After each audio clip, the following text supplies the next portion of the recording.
Longtime friend, very special guest as well. Chez Benson, number 25. Dan Maselli. Oh, the fresh smell of a marker. It's just terrific. Do I get to sign that? No, you don't get to sign it, but when you just smell a fresh marker, it's just fantastic. It's just like a can of gas. It just gives you a feeling inside that is great. Dan Maselli, LPGA Tour rules official. How are you? I'm good, yo. Good to see you. Yeah, always a pleasure. Always a pleasure. So you're off now. The tour starts soon, right? Yep. We start in Ohio, in Toledo.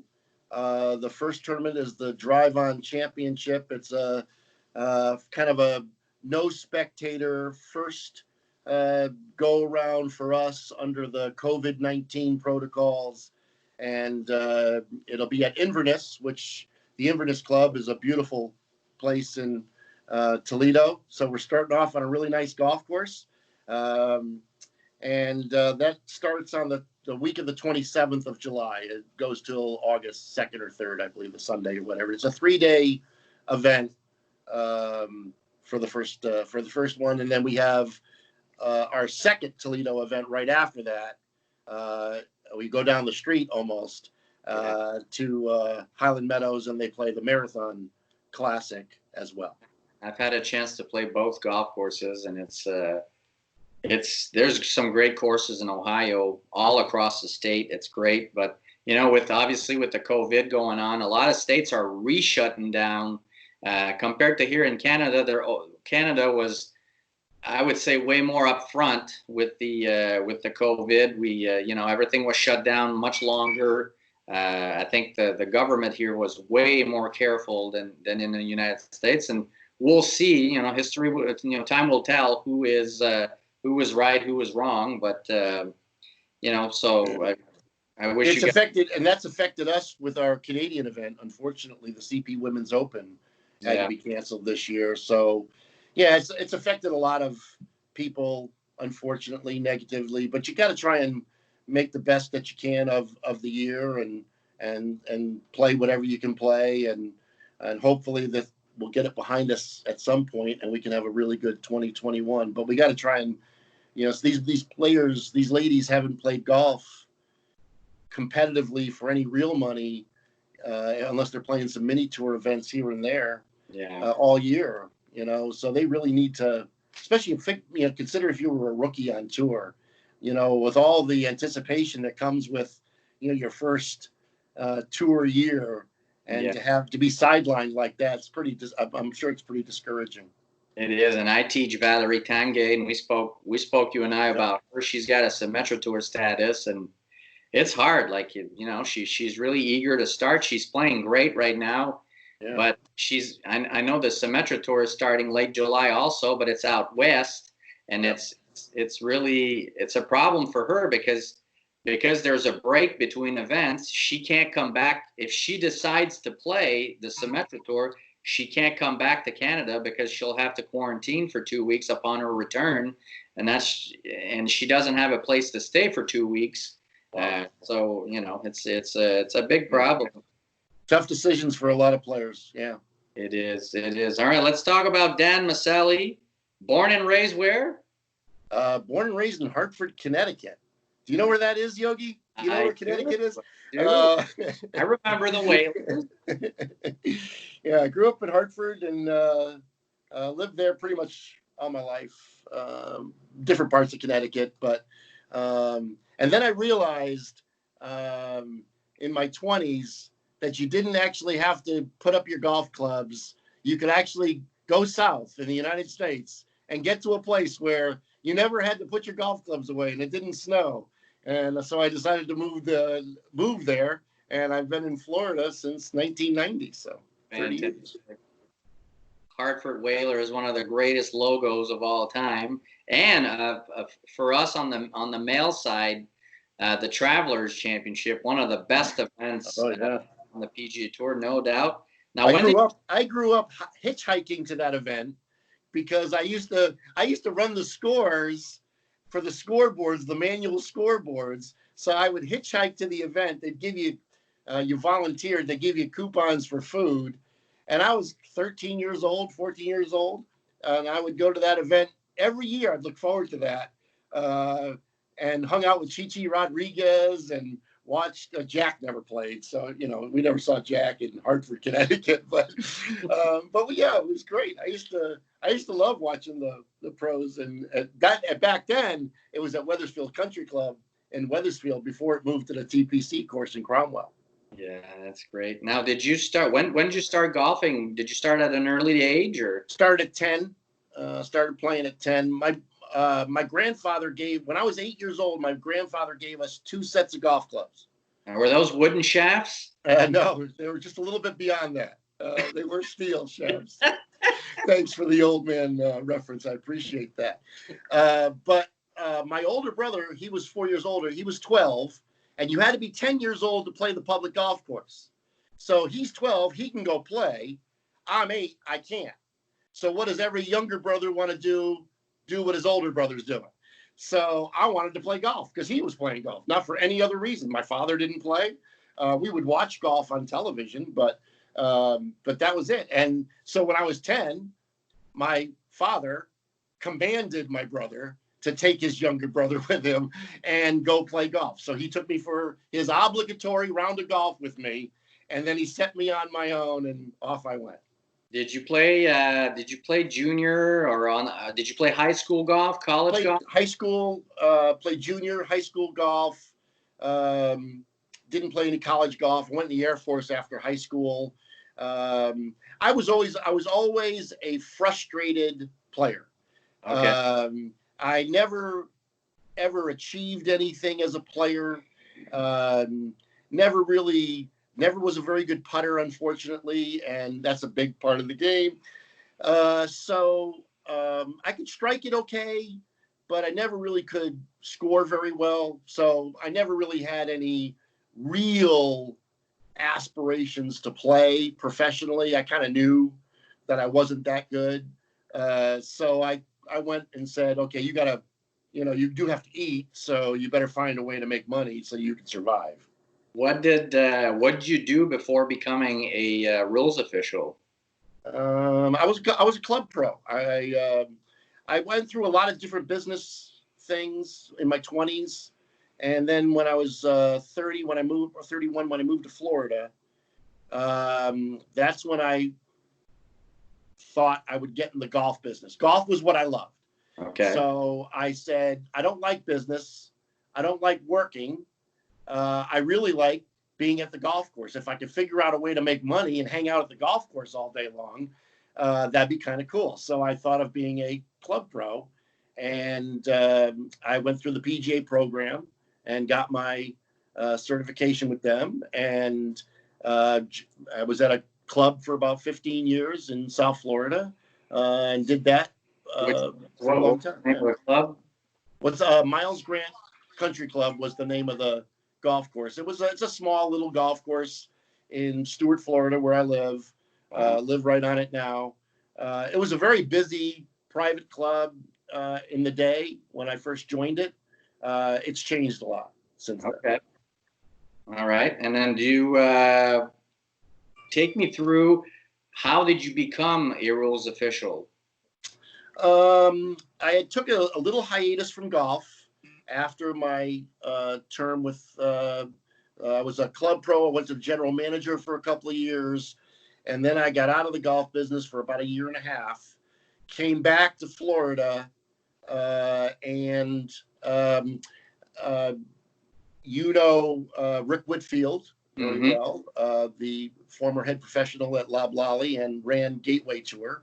Mm-hmm. And we were talking one day, and he knew I was looking for work, and he said, Dan, why don't you come join me with the Gateway Tour, work rules. I had done a little bit of work with him when he ran the Golden Bear Tour, when I was still the head professional at Miles Grant, because he knew I was good with the rules. And so he just wanted somebody to pitch in when he had an opening. Okay. And so this was more of a full-time gig. And he said, why don't you come and work with me? And I said, sure. And I did. Fantastic. And then that's where we met. That's when you and I met, 2007, when I was playing I played a few events on the Gateway Tour because I actually did really well. The event we met, I lost in a playoff, which I made a pretty good chunk of change, but it was a very expensive tour. I mean, it was back then it was like $1,400 maybe to play. It was you had to be ready. And you know how mini tours are. Mini tours are basically legalized gambling. It's really the poorer players fund the better players. Unfortunately, there's not a lot of sponsorship dollars and stuff in mini tours, and that's what it ends up being. Unfortunately, that's the way it goes. Correct. Now, what was your path from the Gateway Tour? Then we basically followed path because I qualified fall of 2007 for the Canadian Tour, and then you came over to be a rules official in Canada. Now, did you have to go through like rules seminars because you kept moving up in tours? So what was the path what took you from the Gateway Tour to the Canadian Tour to the LPGA Tour? Well, as I was enjoying this new career path I had in golf, still enjoying, I still had the passion for golf, and I had a different career path now. I wanted to see how far I could go with it. So the first thing I did was see where could I go to the PGA Tour. Mm-hmm. And there was a guy on the PGA Tour that I knew, so I chatted with him a little bit, and we talked about where I'd been, what I'd done. And he said, what would be a good idea for you is to go up to the Canadian Tour and try to work for them. He said, because they're a lot like us, 4 days, all walking, caddies, the whole thing. There's some television, you get more of a PGA Tour like experience. And I said, okay. So Randy Korn at the time was the tournament director of the Canadian Tour. Yeah. And I called him up. And I just said, hey, would you by any chance be looking for a rules official? And he said, your timing is unbelievable. He said, we just so happen to be expanding our staff. He said, send me your resume. So I did. And between him and Dan Halderson, I don't know how they blew this one, but they decided to hire me. And and Dan Halderson gave me a call, and he said, we'd like to start you off with our tournament in Cancun. I said, okay, Cancun, Mexico, let's go. Which is really close to West Palm. It's not that far of a flight. And I remember that because I remember seeing you there. Then I saw you the whole summer. And you stayed, how many years did you stay in Canada? Through 2012 for 4 years. So I worked until the Canadian Tour. Until the PGA Tour took over and it became PGA Tour Canada. Now, what was the jump from the Canadian Tour to the LPGA? Did someone call you with an opening, or you just happened to be at the right place at the right time again? Again, when you're trying to network, when you're trying to figure out your paths, you do network a little bit. And I had met one of the head officials on the LPGA Tour also in my travels, and so I just kept in touch with her. And she sent me an email or a text or something that said that they had posted a job, and she thought that maybe I should apply, and I did. I went ahead and did that and went through the process with them, and did get hired that fall in 2012.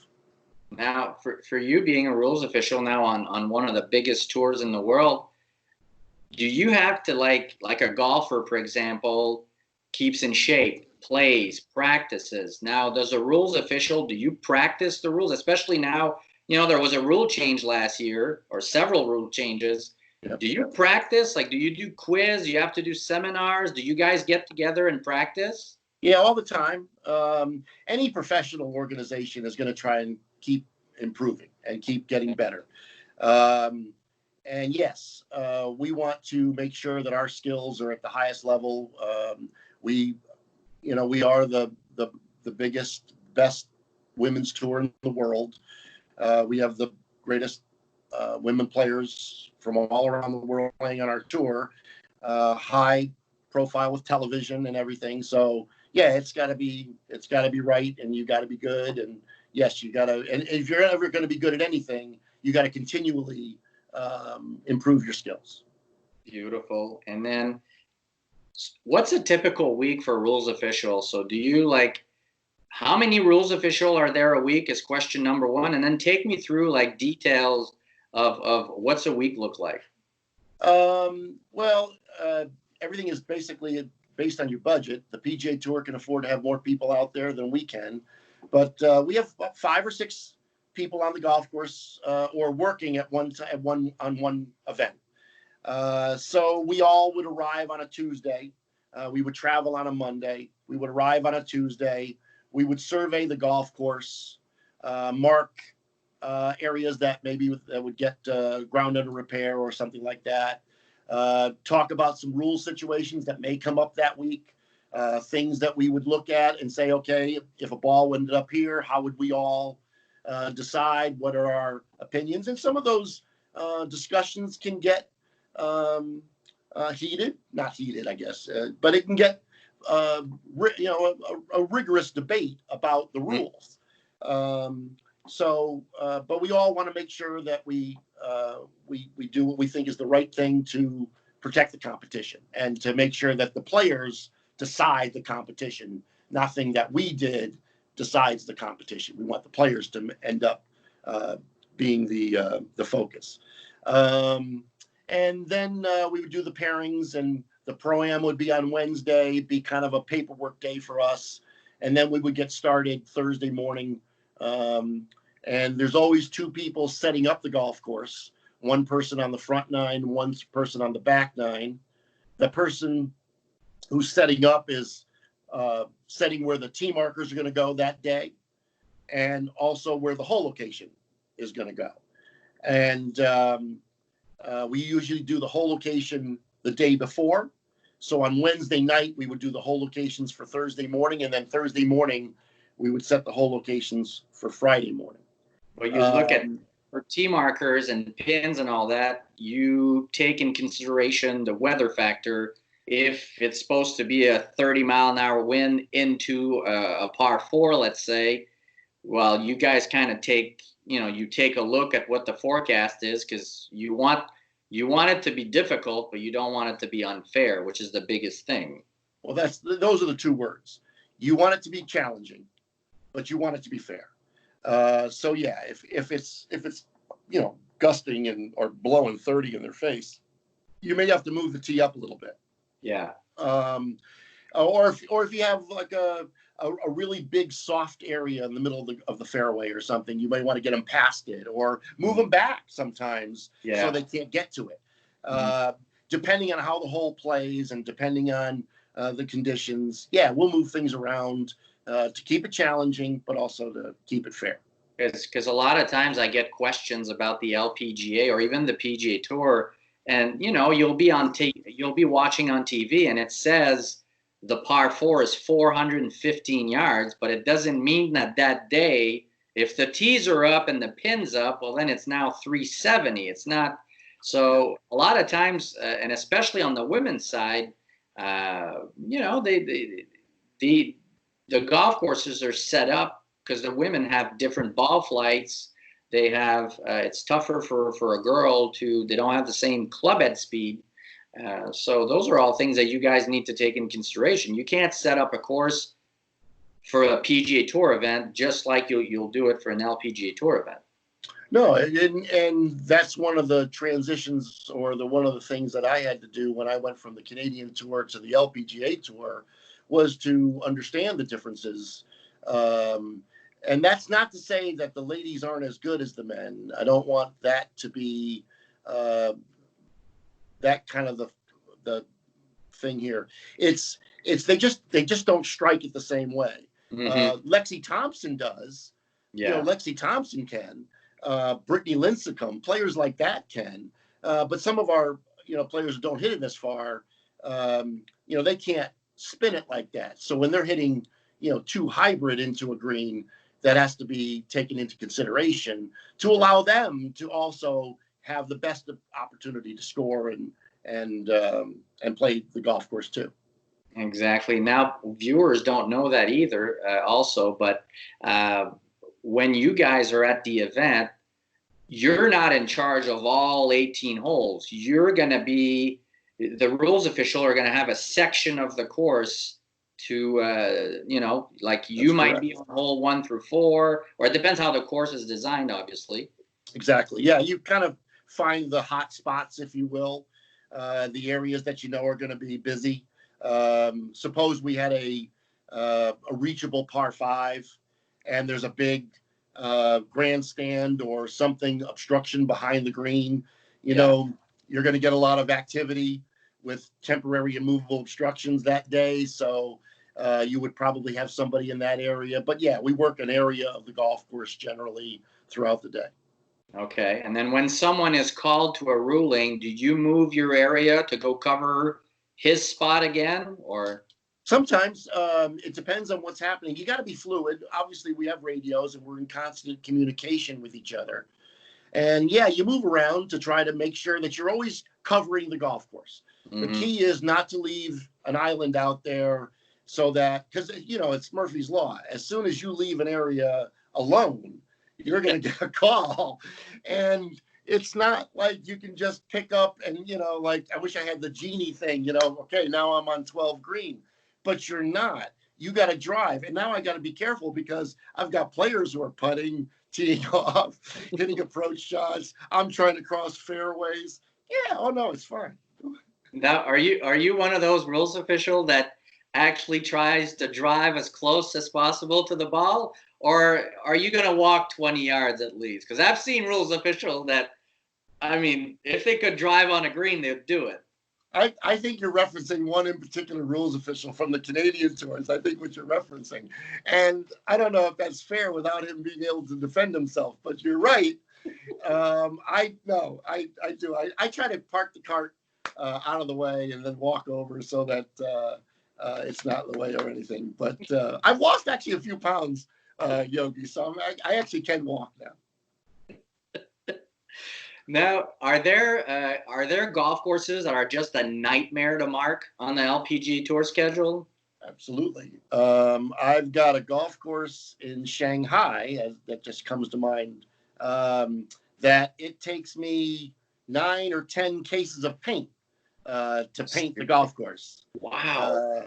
So yeah, there's Like a lot of water, of lakes and everything, or a lot of big lakes, and then there's on two sides of it, it's bordered by a canal, just to make it even more fun. So two sides of this massive land are bordered by a canal, which takes a little bit of time to mark. You just mentioned Shanghai, so you're not only a rules official in the United States, you follow the tour wherever it goes. So tell us about the cool places you've had to go with the LPGA. Well, we are a world tour, which has been which is good and bad, but it's provided me the opportunity to go places I never thought I would have gone. Parts of Asia, Singapore, Thailand, Japan, Korea, China. I'm going to Scotland in a little bit to go for the Women's British Open and also the Scottish Open. Those are going to be played in August, so we're going to Scotland for that. I've been able to officiate on the old course at St. Andrews, and played it the day after our event. So I've been very blessed with the job has taken me places I never thought I'd go, and I even get to go really, really special places like Canada sometimes too. You've been to Montreal, right? Oh yeah. Well, the only time I've been to Montreal though is when we had our event there at Saint Raphael or Saint Raphael, right across the street from Royal, yeah. Exactly. Yeah. Now, was the old course hard to mark? I can't imagine there's. No. Well, we didn't have to mark it. That was the Women's British Open, so that was the RNA. We marked it, so I didn't have to worry about that one. I was just a guest official. So, but it was funny because my boss, the lady who hired me, we're sitting as the sun's going down and the players are coming, back in on 17 and 18. We're sitting there watching play, and she looks at me and she goes, "Well, 2 years ago, Maselli, did you think you'd be on the old course officiating a Women's British Open?" I'm like, "No, this didn't come to mind, I got to tell you." So it's been good. What now? Do you still play a bit? Do you still golf a bit? Oh yeah, quite a bit. I've been fortunate because my wife has taken an interest in the game, so we get to play quite a bit, and we have played quite a bit throughout the pandemic. We live on a golf course, so we're fortunate in here in South Florida.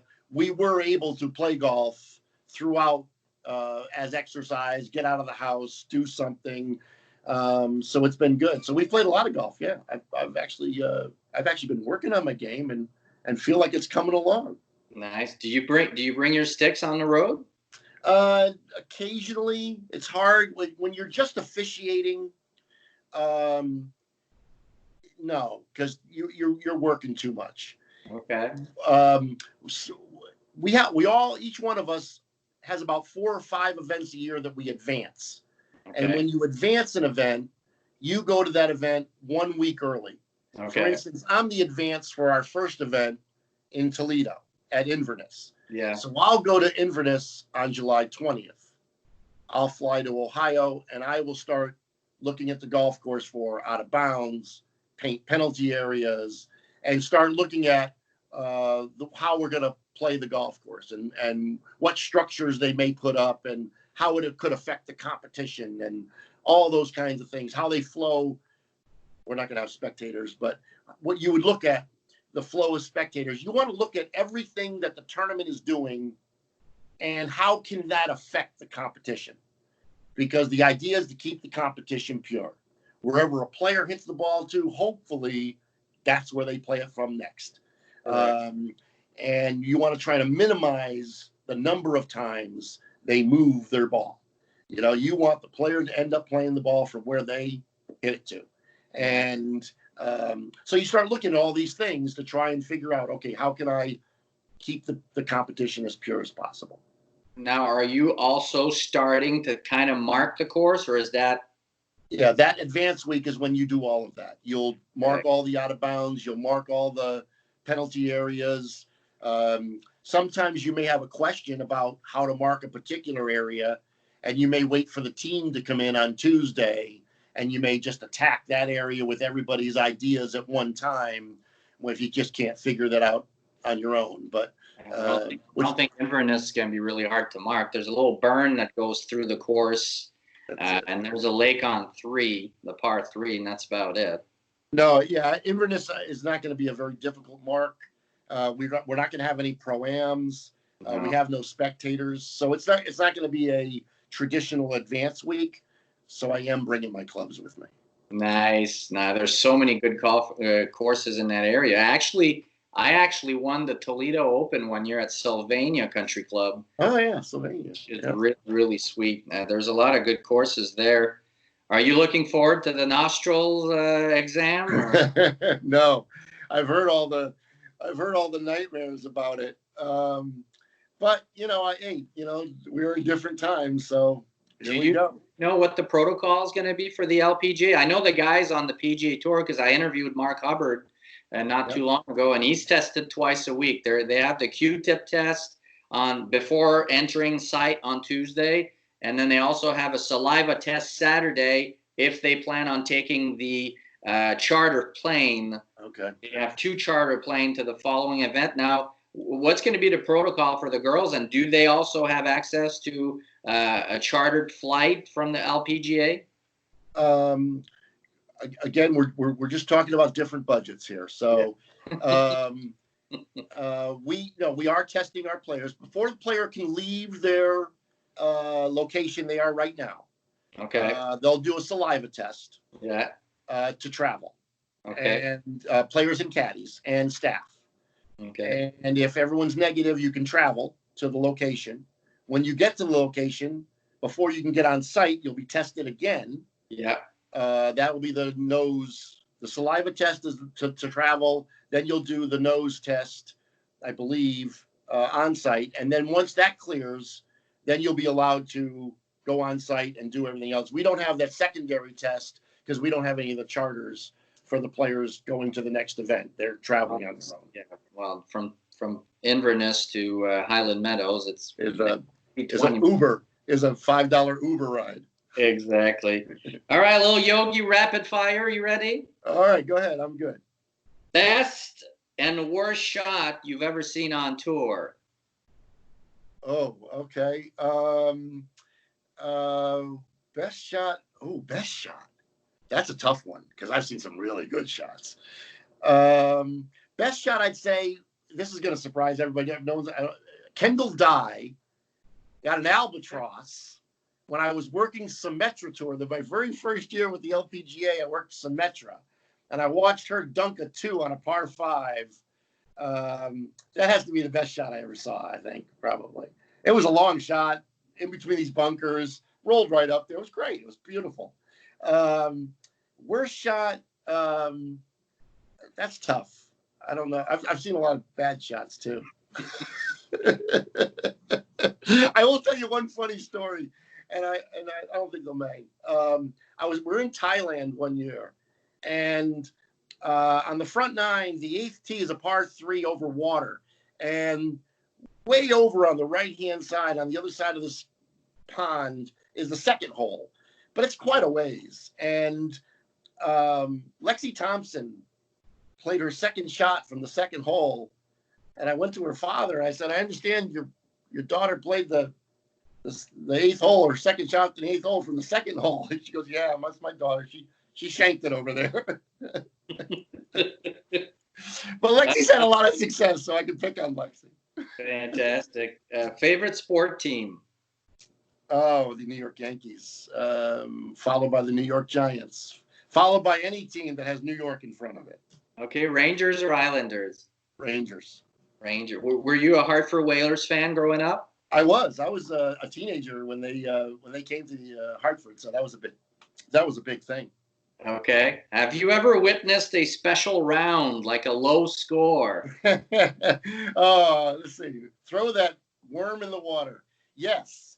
I witnessed, I don't know, it was a 62 or 63 when I was on the Canadian tour. The easiest, I mean, like walking in the park, 62, 63. Not like, like every shot, 2 feet, 3 feet, 6 feet.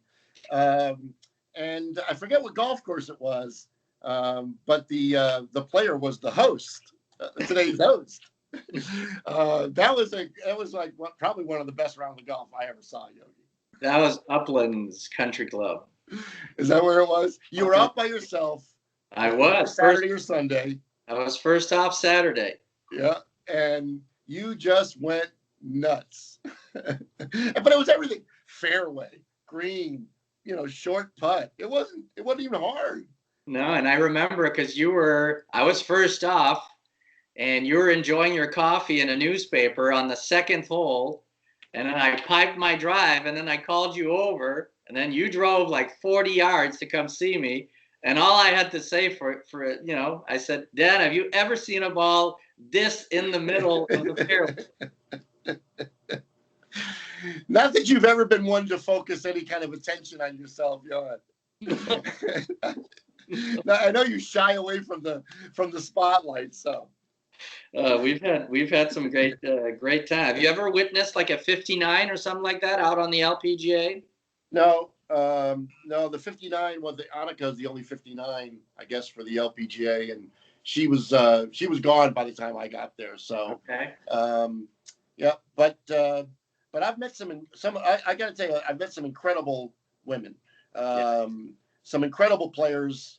Sayri Pak is an amazing person. What she did and what she achieved, and a great person.